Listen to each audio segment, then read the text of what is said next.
ඔව් සුබ දවසක් ප්‍රාර්ථනා කරනවා මේ වීඩියෝ එක බලන්න එකතු වෙච්ච ඔයාලට. ඉතින් අද කරන්න යන්නේ ගෙදරක ලයිට් කීපයක් එක්වපත්තු කරන්න පුළුවන් තනි ස්විච් එකක් සවි කරන විදිය තමයි. ඒ කියන්නේ සිකියුරිටි සිස්ටම් එකක් කරන්න කොහොමද කියලා. ඉතින් අපිට ඕන වෙන දේවල් අපිට මේකට ඕන වෙනවා ලයිට් සංඛ්‍යාවට අවශ්‍ය කරන විදිහට 2-way switch. මොකද දැන් අපි මෙතන මම ඕගොල්ලන්ට පෙන්නන්නේ ලයිට් තුනක්. ලයිට් තුනට එතකොට මම ගාව තියෙනවා 2-way switch දෙකකුයි 2-way switch තුනකුයි 1 GaN switch එකකුයි. ඉතින් හෝල්ඩර් තුනක් වයර් මම අවශ්‍ය කරන විදිහට ලෑස්ති කරලා තියෙන වෙලපා. මොකද නැත්තම් වීඩියෝ එක ගොඩක් දිගට ඇදෙන හින්දා මම අලු පාට වයර් එක පාවිච්චි කරන්නේ නියුට්‍රල් එක විදිහට. ඉතින් හෝල්ඩර් තුන මොකක් හරි කමන්නේ. හෝල්ඩර් වලදී මම ඕගොල්ලන්ට මගේ උඩ වීඩියෝ එකේදී කියලා තියෙනවා නියුට්‍රල් පේස් ප්‍රශ්නයක් නැහැ හෝල්ඩර් එකට කොහොම යමුණුවත්. දැන් අපි බලමු මේ හෝල්ඩර් එකට අපි එකටම නියුට්‍රල් ටික සම්බන්ධ කරගමු. එතකොට ඔයගොල්ලන් ලේසි. අපි හෝල්ඩර් එක පැත්තකට අපි අවශ්‍ය කරන විදිහට නියුට්‍රල් එක ලබා ගන්නවා. නියුට්‍රල් එක ලබා ගද්දී අපි නැවත මේකෙන් නියුට්‍රල් අපේ බෙදහැරීමේ පුරවට අරන් යන්න ඕනේ නැහැ.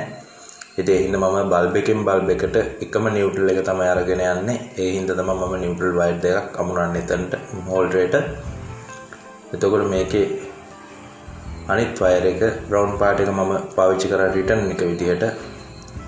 ඔයගොල්ලන්ට මම මගේ උඩ වීඩියෝ එකෙදිත් කිව්වා ලයිට් එකේ රිටර්න් එකයි පේස් එකයි විතරයි යන්නේ ස්විච් හයි කරද්දී. නියුට්‍රල් එක යන්නේ කෙලින්ම බෙදා හැරීමේ පුරවට. එහෙම නැත්නම් මේන් බෝඩ් එක කියලාත් අපි හඳුන්වනවා. ඉතින් මේ විදිහට හෝල්ඩර් ටික සවි කරගත්තට පස්සේ තවත් වැදගත් කාරණයක් ඒක මම වීඩියෝ එකේ ඉස්සරහදී මතක් කරන්නම්. මොකද අපි මේක කරන්නේ සාමාන්‍යයෙන් අපේ ගෙදරක වටේ තියෙන ලයිට් සංඛ්‍යාව ප්‍රශ්නයක් නැහැ. ලයිට් 10ක් 20ක් හරි කමන්නේ. මුළු ගෙදරම ලයිට් හරි කමන්නේ. අපිට මේ දේ කරගන්න පුළුවන්. ඉතින් මේ ලයිට් අපිට අවශ්‍ය වෙන්නේ මේ ස්විච් එක මාස්ටර් බෙඩ් එකට තමයි ගොඩක් දුරට අපි මේ අපි දාන විශේෂ ස්විච් එක හයි කරන්නේ. ඉතින් එතකොට අපිට සාමාන්‍යයෙන් මේ ස්විච් එකෙන් ලයිට් එකක් දැම්මට පස්සේ ඒ කියන්නේ ලයිට් සියල්ලම පත්තු වෙන්න අපි මේ ස්විච් එක ඔන් කරාට පස්සේ වෙනදට අපිට ස්විච් දාන කිසිම තැනකින් මේ ලයිට් ඔන් ඔෆ් කරන්න බෑ. ආයි මාස්ටර් බෙඩ් එකෙන්මයි ඔෆ් කරන්න ඕන. මාස්ටර් බෙඩ් එකෙන් ඔෆ් කරනකම් මේ ලයිට් කිසිම තැනකින් ඔෆ් වෙන්නේ නැහැ. ඒකයි මේකේ තියෙන විශේෂත්වය. මෙන්න මේ විදිහට මම වයර් ටික සවි කරගත්තා.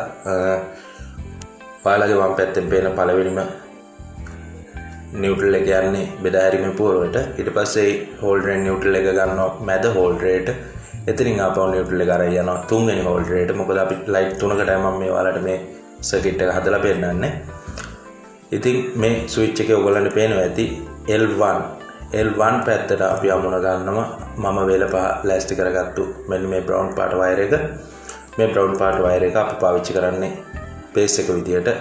මොකද අපි නියුට්‍රල් කිසිම දෙයක් ස්විච් වලට ගේන්නේ නැහැ. නියුට්‍රල් ගෙනියන්නේ බෙදා හැරීමේ පුරවට. ප්ලග් සාමාන්‍යයෙන් අපිට ප්ලග් බේස් එකකදී තමයි නියුට්‍රල් එක අවශ්‍ය වෙන්නේ. ස්විච් අමුණද්දී ඕනේ නැහැ. මම මෙතන 2-way 2 GaN ස්විච් එකක් තමයි පාවිච්චි කරන්නේ. මේ ස්විච් දෙකක් ඕගොල්ලන්ට පැහැදිලිව පේනවා. මේකේ L1 කියලා දෙකක් තියෙනවා. L1 එකට තමයි අපි මුලින්ම අමුණගත්තු L1 එක. ඊට පස්සේ දෙවෙනි ස්විච් එකෙත් L1 එකට. එතකොට මේ තියෙන මේකේ ස්විච් දෙකක් තියෙනවා. මේක 2-way 2 GaN එකක්. එතකොට මේ 2-way 2 GaN ස්විච් එකෙත් තව ස්විච් එකක් තියෙනවා. ඒකටත් මම L1 එකට අමුණ ගන්නවා වයර් එක.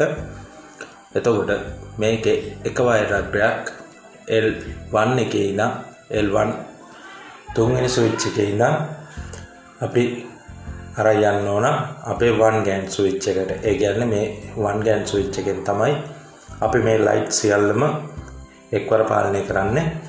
ඉතින් අපිට ඒකෙදි ප්‍රශ්නයක් නැහැ. කොයි ස්විච් එක කොයි කෙරවලට අමුණුවත් මොකද ඒකෙදි අපිට ප්‍රශ්නයක් නැහැ.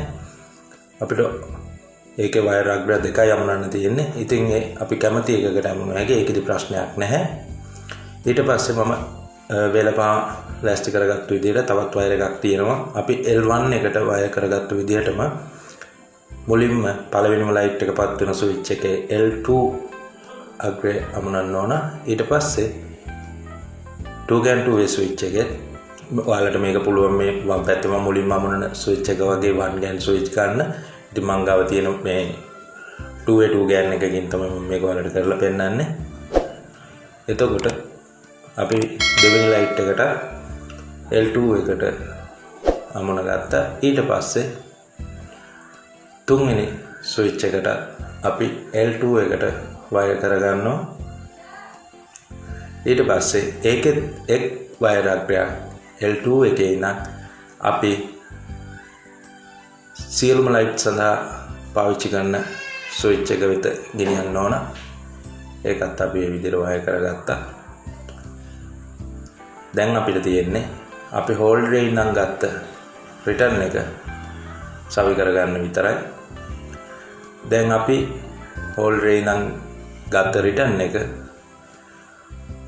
මේ 2way switch වල තියෙනවා මැද L2 L1 එකත් එක්කම common කියලා වයර් කරන තැනක් වයර් කරන සිදුරක්. ඉතින් එතනට අපි ඒක වයර් කරගන්නවා. තුනේම එකම විදියට common කියන එකට අපි වයර් කරගමු. ඉතින් මේ විදියට මේක ගොඩාක් අපහසු දෙයක් නෙමෙයි. මෙතන තියෙන්නේ අනිවාර්යයෙන්ම නියුට්‍රල් එක අපි සාමාන්‍ය විදියට බෙදාහැරීමේ පූර්වයට අරන් යනවා. ඊට පස්සේ අපි නියුට්‍රල් එකක් මේ හෝල්ඩර් තුනටම නියුට්‍රල් එකක් ලබා දෙන්න ඕන. ඊට පස්සේ හරි. දැන් අපේ වැඩේ ඉවරයි. මෙන්න දැන් අපේ වැඩේ ඉවරයි. මේ විදියට තමයි වයර් කරගෙන තියෙන්නේ. මේක දැන් ඔයගොල්ලන්ට මම හිතන්නේ පැහැදිලි ඇති. ඉතින් දැන් අපිට පුළුවන් මේකට ලයිට් ටික දාලා මේක චෙක් කරගන්න. හරි. දැන් මම මේක විදුලිය ලබා දීලා තියෙන්නේ. පළවෙනි ස්විච් එකෙන් පළවෙනි බල්බය පත්තු වෙනවා. දෙවෙනි එකෙන් දෙවෙනි බල්බය පත්තු වෙනවා. තුන්වෙනි ස්විච් එකෙන් තුන්වෙනි බල්බ එක පත්තු වෙනවා. දැන් මගේ වම් පැත්තේ තියෙන ස්විච් එක දැම්මොත් මේ ලයිට් තුන පත්තු වෙනවා. එතනදී මේ ලයිට් එකක් දාලා තිබ්බා දෙකක් පත්තු වෙන්නේ. එහෙම නැහැ.